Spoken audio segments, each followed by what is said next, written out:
Hello guys, dito po sa new update po ng mga Oppo users based po sa Android 15.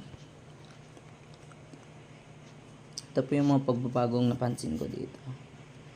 So dito po sa system UI nya, dalawa na po yung app. Magkaiba na po yung dun sa notification panel nya at saka dito sa receive notifications po.